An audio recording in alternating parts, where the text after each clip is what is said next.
Hello student, welcome to YouTube channel commerce efficiency. आज की class में कंटिन्यू करेंगे टॉपिक मैनेजर कमीशन वाला। इससे लास्ट क्लास में हमने दो एग्जांपल कवर किया मैनेजर कमीशन के, लेकिन आज की क्लास में जो कवर करेंगे मैनेजर कमीशन का ही टॉपिक होगा, लेकिन इसमें कुछ अलग पॉइंट होंगे। अगर अभी तक आपने लास्ट क्लास ही नहीं देखी ताकि आपकी स्टडी में कंसिस्टेंसी बनी रहे। अगर अभी तक आपने मेरे यूट्यूब चैनल कॉमर्स एफिशिएंसी को सब्सक्राइब नहीं किया, सब्सक्राइब कीजिए और बेल आइकन जरूर प्रेस कीजिए ताकि जब भी मैंने वीडियोस अपलोड करूं सबसे पहले नोटिफिकेशन आपके पास जाए। आप वीडियोस को देखकर आपकी स्टडी बूस्टअप हो। कवर करते कंसेप्ट की कई बार क्या होता है कि कुछ आइटम्स ऐसी होती हैं जो ट्रायल बैलेंस के अंदर गिवन होती हैं। तो जब आइटम्स ट्रायल बैलेंस के अंदर गिवन होती है तो उसको हमने सिर्फ एक ही जगह में प्लेस करना होता है। तो चाहे तो वो trading and profit and loss account में जाएंगी या फिर वो बैलेंस शीट में जाएंगी। लेकिन कुछ आइटम्स ऐसी होती हैं जो एडजस्टमेंट के अंदर गिवन होती है। तो जब एडजस्टमेंट के अंदर गिवन होती है आइटम तो उसका इम्पैक्ट दो जगह पे पड़ता है। एक तो वो ट्रेडिंग या प्रॉफिट एंड लॉस अकाउंट में जाएगी और दूसरी तरफ वो बैलेंस शीट के अंदर जाएगी। तो यहाँ पे इसका रीजन क्या रहता है कि अगर आइटम्स ट्रायल बैलेंस के अंदर हैं तो हमने सिर्फ उसको एक ही जगह पे रिकॉर्ड करना है, या तो वो trading and profit and loss account में या फिर बैलेंस शीट में। ऐसे क्यों किया जाता है कि सिर्फ एक ही जगह पे क्यों दिखाया जाता है? क्योंकि हम मानते हैं कि जो एडजस्टमेंट एंट्री उस आइटम्स की वो ऑलरेडी हो चुकी है। इस कारण से सिर्फ हम उसको एक ही अकाउंट के अंदर रिकॉर्ड करते हैं।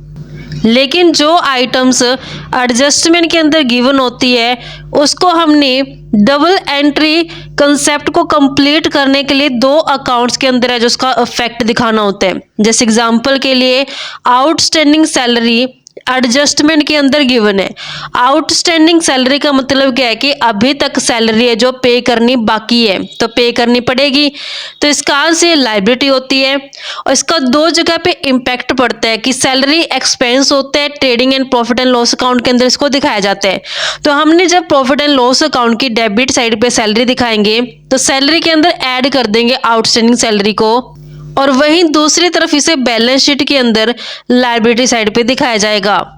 लेकिन अगर यही आउटस्टैंडिंग सैलरी हमें गिवन होती ट्रायल बैलेंस के अंदर तो उस केस में सिर्फ हमने एक ही जगह पे इसको दिखाना होता बैलेंस शीट के अंदर लायबिलिटी साइड पे, क्योंकि हम ये अज्यूम करते हैं कि ऑलरेडी इसकी एडजस्टमेंट एंट्री है जो पास की जा चुकी है। इस कारण से सिर्फ एक ही अकाउंट के अंदर इसको दिखाया जाता है अगर आइटम ट्रायल बैलेंस के अंदर गिवन होती है। ऐसे ही प्रीपेड इंश्योरेंस के केस में अगर प्रीपेड इंश्योरेंस ट्रायल बैलेंस के अंदर गिवन है तो इसको हमने सिर्फ बैलेंस शीट के अंदर असेट साइड पे दिखाना है, क्योंकि हम अज्यूम करेंगे कि ऑलरेडी इसके एडजस्टमेंट एंट्री जो पास की जा चुकी है। इसी तरीके से जो अदर आइटम्स हैं उनके ऊपर भी यही रूल लागू किया जाएगा, जैसे कि अक्रूड इनकम, अनअर्न्ड इनकम। अगर ये भी इनसाइड ट्रायल बैलेंस गिवन है यानी कि ट्रायल बैलेंस के अंदर गिवन है तो इनका भी सिर्फ हमने एक अकाउंट के अंदर रिकॉर्डिंग करनी है। अगर इन शॉर्ट में बात करें तो जो आइटम जैसे कि आउटस्टैंडिंग एक्सपेंसेस होते हैं, अनअर्न्ड इनकम, ये ट्रायल बैलेंस के अंदर गिवन है तो सिर्फ इन्हें एक ही जगह पे दिखाया जाएगा लायबिलिटी साइड के अंदर बैलेंस शीट के अंदर। इसी तरीके से जो प्रीपेड एक्सपेंसेस होते हैं, जो अक्रूड इनकम होती है, क्लोजिंग स्टॉक होते हैं, अगर ये भी ट्रायल बैलेंस के अंदर गिवन होते हैं तो इन्हें भी सिर्फ एक ही जगह दिखाया जाएगा बैलेंस शीट के अंदर असेट साइड पे। यानी कि इन शॉर्ट अगर हम इसे समझने की कोशिश करें कि अगर आइटम इफ आइटम्स अपीयर यानी कि दिखाई गई है या तो ट्रायल बैलेंस के अंदर दिखाई गई है, ट्रायल बैलेंस के अंदर दिखाई गई या फिर एडजस्टमेंट के अंदर दिखाई गई हैं। अगर आइटम्स ट्रायल बैलेंस के अंदर दिखाई गई हैं तो सिर्फ एक ही अकाउंट के ऊपर है जिसका इम्पैक्ट पड़ेगा। अगर आइटम्स एडजस्टमेंट के अंदर दिखाई गई हैं तो इस केस में दो अकाउंट्स के ऊपर इसका इम्पैक्ट पड़ेगा। जैसे एग्जाम्पल के तौर पे कि ट्रायल बैलेंस के अंदर हमें आउटस्टैंडिंग सैलरी ले लेते हैं कि आउटस्टैंडिंग सैलरी गिवन है। आउटस्टैंडिंग सैलरी का मतलब क्या है कि सैलरी है जो पे करनी रहती है। तो अगर ये ट्रायल बैलेंस के अंदर गिवन है तो सिर्फ ये बैलेंस शीट के अंदर दिखाई जाएगी लायबिलिटी साइड पे। अगर मान लेते हैं नेक्स्ट एग्जांपल प्रीपेड इंश्योरेंस का। प्रीपेड इंश्योरेंस का मतलब क्या होता है कि इंश्योरेंस था जो नेक्स्ट कमिंग ईयर से रिलेटेड वो करंट ईयर के दौरान पे कर दिया। प्री मतलब पहले ही पेमेंट कर दी। तो अगर ये ट्रायल बैलेंस के अंदर गिवन है तो इसका भी सिर्फ एक ही जगह इम्पैक्ट देखने को मिलेगा बैलेंस शीट के अंदर असेट साइड पे।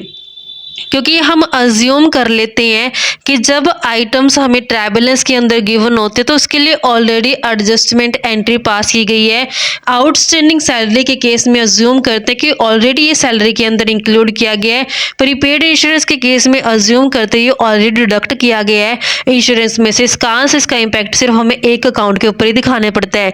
इसके एग्जाम्पल की हेल्प से इसको क्लैरिफाई करते हैं। स्टेटमेंट गिवन है from the flowing trial balance prepaid trading and profit and loss account prepare करना है 31 मार्च 2017 का और बैलेंस शीट बनानी है इस डेट की। ट्रायल बैलेंस के अंदर डाटा गिवन है डेबिट बैलेंस और क्रेडिट बैलेंस। एडजस्टमेंट के अंदर आइटम्स गिवन है कि क्लोजिंग स्टॉक का वैल्यूएशन 50,000 से किया गया है और जो गुड्स कॉस्टिंग 5,000 के वो डिस्ट्रीब्यूट कर दिए स्टाफ मेंबर के अंदर फ्री ऑफ कॉस्ट।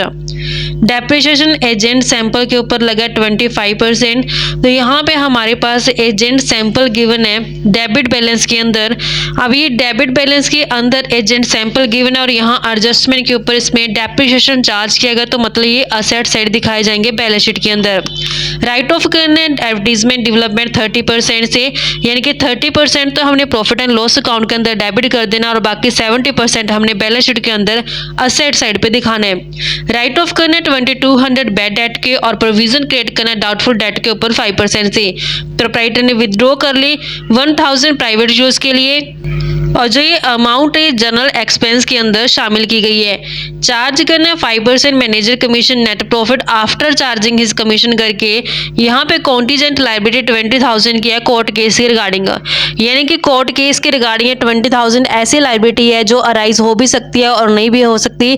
अगर फर्म केस हार जाती तो ये लायबिलिटी बन जाएगी, अगर फर्म केस जीत जाती है तो ये लायबिलिटी है जो अराइज नहीं हो पाएगी। तो यहाँ पे कॉन्टीजेंट है, इसको बैलेंस शीट के अंदर कहीं भी प्लेस नहीं दिया जाता क्योंकि ये पॉसिबिलिटी बनी होती है अराइज हो भी सकती है अराइज हो भी नहीं सकती, क्योंकि इसमें एग्जैक्ट अमाउंट जो होती है वो हमें मालूम नहीं होती है कि ये कितना एग्जैक्ट है, जो नुकसान होगा भी या नहीं होगा, तो एक डाउट में रहते हैं। इस कारण से इसको बैलेंस शीट के अंदर प्लेस है जो नहीं मिलता, इसको फुट नोट के अंदर जो दिखाया जाता है। अब इसको हमने कंसर्न अकाउंट के अंदर जितने भी आइटम्स है ट्रायल बैलेंस के उसे ट्रांसफर करते हैं। Trading and profit and loss account का जो फॉर्मेट रहता है फॉर द ईयर एंडिंग 31 मार्च 2017 का प्रिपेयर करना है। डेबिट साइड पार्टिकुलर्स और अमाउंट, क्रेडिट साइड पार्टिकुलर्स और अमाउंट। जो trading and profit and loss account होता है ये नॉमिनल अकाउंट होता है। नॉमिनल अकाउंट का रूल कहता है कि जितने भी एक्सपेंसेस और जितने भी लॉसेज होते हैं वो सारे डेबिट किए जाएंगे और जितनी भी इनकम और गेन होते हैं वो सारी क्रेडिट की जाएंगी। बैलेंस शीट का जो फॉर्मेट रहता है वहाँ पे हमने 31 मार्च 2017 का प्रिपेयर करना है। यहाँ पे एज एट वर्ड का इस्तेमाल किया जाता है क्योंकि एक पार्टिकुलर पॉइंट ऑफ टाइम पे प्रिपेयर किया जाता है। लायबिलिटी होती है अमाउंट, असेट्स और अमाउंट, इसके अंदर पर्सनल और रियल अकाउंट दोनों ही शामिल किए जाते हैं। ट्रायल बैलेंस के अंदर फर्स्ट आइटम गिवन है ड्राइंग की 8500, ये बैलेंस शीट के अंदर दिखाई जाती है। लायबिलिटी साइड पे कैपिटल में से माइनस करती हैं। हमें एडजस्टमेंट के अंदर गिवन है कि विदड्रॉ किए गए हैं 1000 रुपये प्राइवेट यूज़ के लिए। तो यहाँ पे जो 1000 है ये अमाउंट इंक्लूड है जनरल एक्सपेंस के अंदर, तो हमने जनरल एक्सपेंस में से हटा देना है और इसको ड्राइंग के अंदर ऐड कर देना है। तो ये भी हमने बैलेंस शीट के अंदर दिखानी है। और दूसरा, जब हम प्रॉफिट एंड लॉस अकाउंट की डेबिट साइड पे एक्सपेंस दिखाएंगे जनरल एक्सपेंस, तो उसमें से माइनस करके दिखाएंगे। हमारे पास ट्रायल बैलेंस के अंदर जनरल एक्सपेंस का अमाउंट गिवन है जो कि यहाँ पे 17,000 से है। तो जो ये 17,000 है इसमें से हटा देंगे, ड्राइंग का अमाउंट और बैलेंस शीट के अंदर दिखा देंगे। प्रॉफिट एंड लॉस अकाउंट के डेबिट साइड पे पहले जनरल एक्सपेंस का हिसाब कर लेते हैं कि जनरल एक्सपेंस 17,000 से गिवन है, लेकिन इसके अंदर ड्राइंग का 1000 रुपया शामिल किया गया है, तो इसमें से हटा देते हैं तो जनरल एक्सपेंस है जो 16,000 रुपये रह गया। और दूसरा, ये एडजस्टमेंट के अंदर गिवन है तो दूसरी जगह इसको बैलेंस शीट के अंदर लायबिलिटी साइड पे दिखाया जाएगा। हमने बैलेंस शीट के अंदर लायबिलिटी साइड पे लेस कर देंगे ड्राइंग। एक तो ड्राइंग हमें ऑलरेडी ट्रायल बैलेंस के अंदर गिवन है 8500 और 1000 रुपये एडजस्टमेंट वाले, तो टोटल है जो 9500 रुपये की ड्राइंग है जो माइनस कर देंगे कैपिटल में से, जो हमने बैलेंस शीट के अंदर, ये बैलेंस शीट के अंदर लायबिलिटी साइड पे दिखाए गए हैं। नेक्स्ट हमें परचेज गिवन है 2,80,000 की, लेकिन परचेज रिटर्न इसमें से माइनस कर देंगे। और सेकेंडली हमें एडजस्टमेंट के अंदर गिवन है परचेज के रिगार्डिंग पॉइंट कि गुड्स थी 5,000 रुपये की, वो डिस्ट्रीब्यूट कर दी गया स्टाफ मेंबर के अंदर फ्री ऑफ कॉस्ट। अब जब यहाँ पे गुड्स डिस्ट्रीब्यूट कर दी जाती है फ्री ऑफ कॉस्ट, तो उस केस में जो परचेज का बैलेंस होता है वो कम हो जाता है, जिस कारण से इसको भी परचेज में से हटा देंगे और दूसरा प्रॉफिट एंड लॉस अकाउंट के डेबिट साइड पे दिखा देंगे। ट्रेडिंग अकाउंट की डेबिट साइड पे परचेज दिखाई जाएगी। परचेज की अमाउंट 2,80,000 है, इसमें से माइनस कर देते हैं परचेज रिटर्न 15,000, तो नेट परचेज 2,65,000 आती है। लेकिन इसमें से भी माइनस करके चलेंगे जो गुड्स फ्री ऑफ कॉस्ट है जो डिस्ट्रीब्यूट कर दी गई है अपने स्टाफ मेंबर्स को 5,000 रुपये की, जिस कारण से परचेज कम हो गई है। नेट परचेज 2,60,000 आ गया। ये हमें एडजस्टमेंट के अंदर गिवन है, इस कारण से इसे प्रॉफिट एंड लॉस अकाउंट के अंदर दिखाया जाएगा, क्योंकि दो अकाउंट्स के अंदर इसको इम्पैक्ट को दिखाना पड़ता है। तो जब हमने प्रॉफिट एंड लॉस अकाउंट के अंदर दिखाना, तो ये डेबिट साइड पे दिखाई जाएगी टू स्टाफ वेलफेयर, क्योंकि ये स्टाफ की भलाई के लिए किए गए स्टाफ वेलफेयर एक्सपेंस के नाम से इसको 5,000 को दिखा दिया। नेक्स्ट हमारे पास कैरीज इनवर्ड, वेजेस और पावर तीनों ही डायरेक्ट एक्सपेंसेस है, इस कारण से ट्रेडिंग अकाउंट के डेबिट साइड पे दिखाएंगे। ट्रेडिंग अकाउंट की डेबिट साइड पे दिखाते हैं टू कैरीज इनवर्ड के अमाउंट गिवन है कैरीज इनवर्ड का 4,000 रुपये से। वेजेस भी डायरेक्ट एक्सपेंसेस होते हैं, अमाउंट है 30,000 से। और पावर का हमारे पास खर्चा गिवन है 11,000 से। तो टोटल हमारे पास तीनों ही खर्चे हैं डायरेक्ट एक्सपेंसेस, इस कारण से ट्रेडिंग अकाउंट के डेबिट साइड पे दिखाए गए हैं।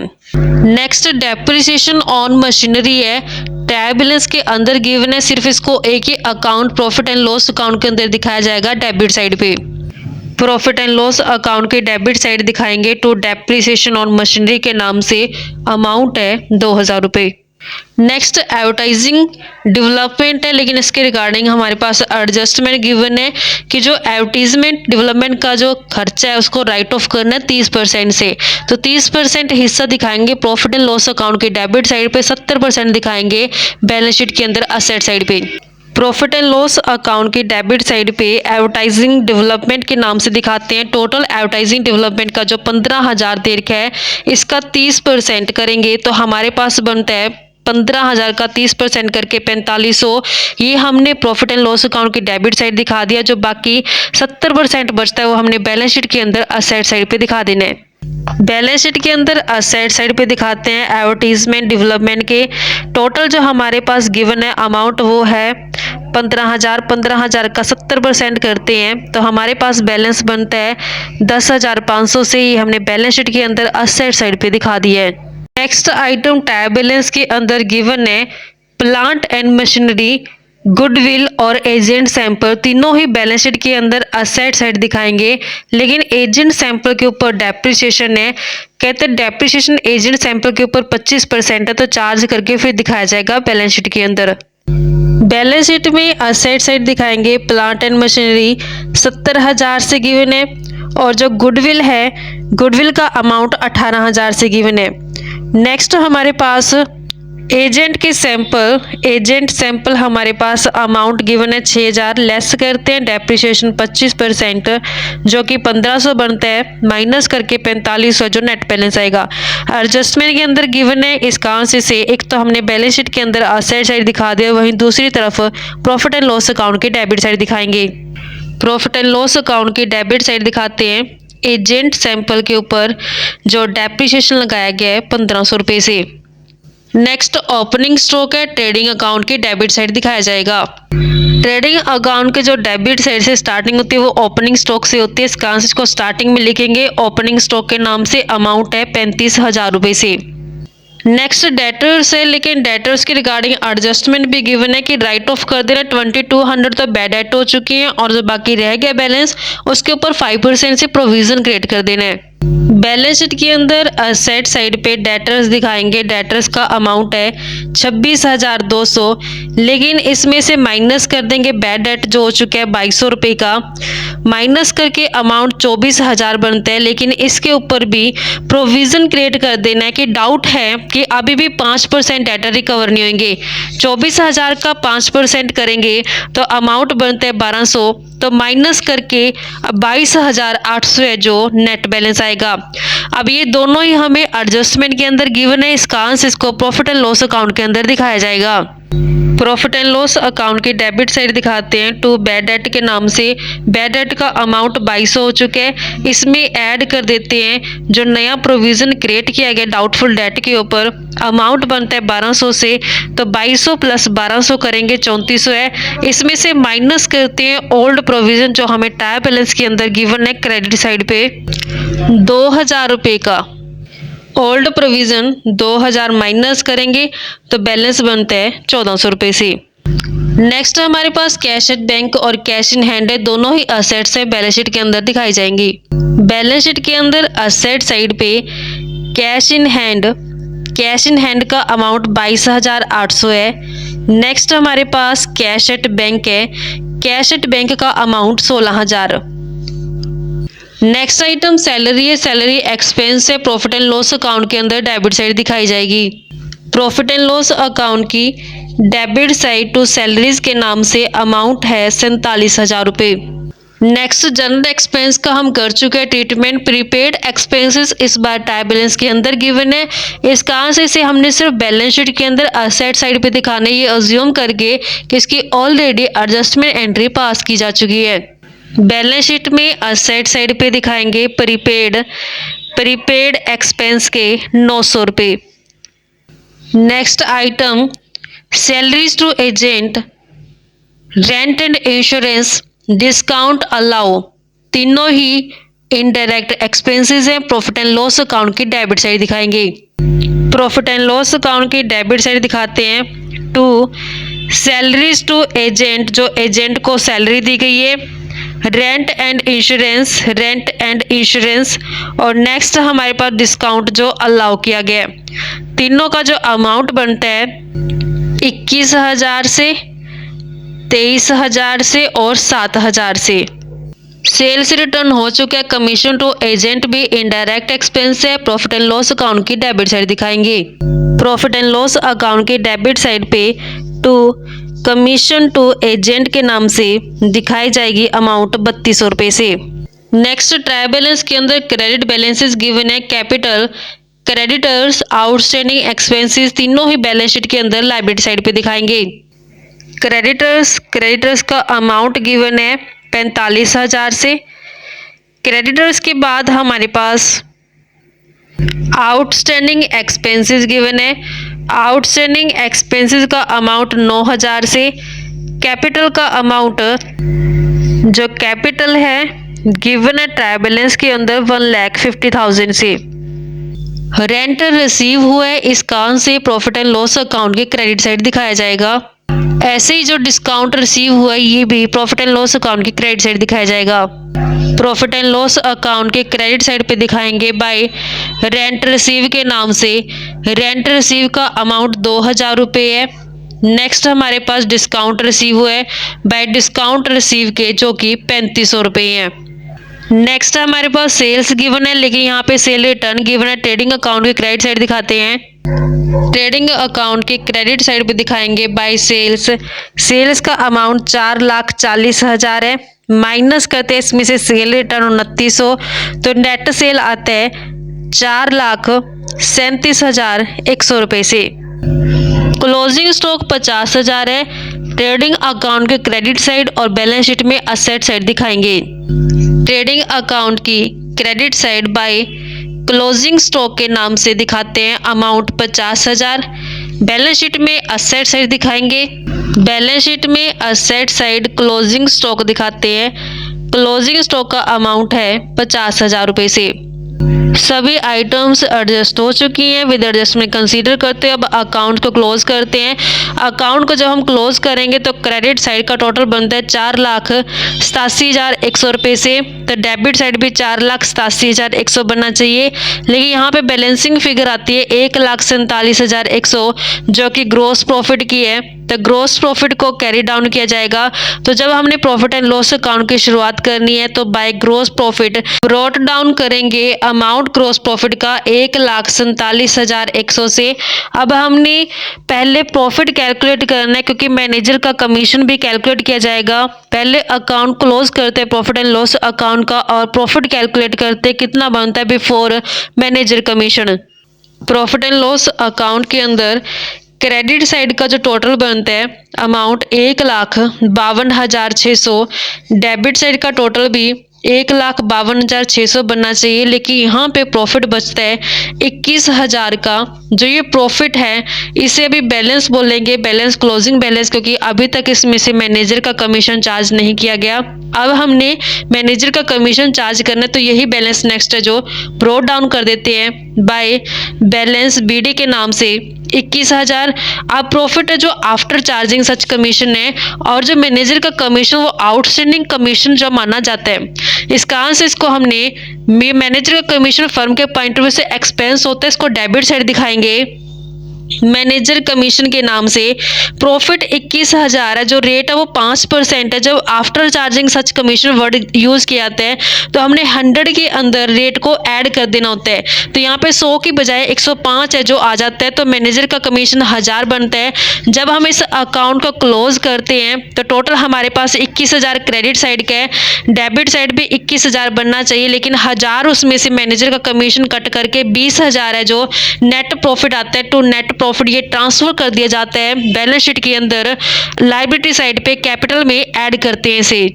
बैलेंस शीट की लायबिलिटी साइड पे कैपिटल के अंदर ऐड कर देना है।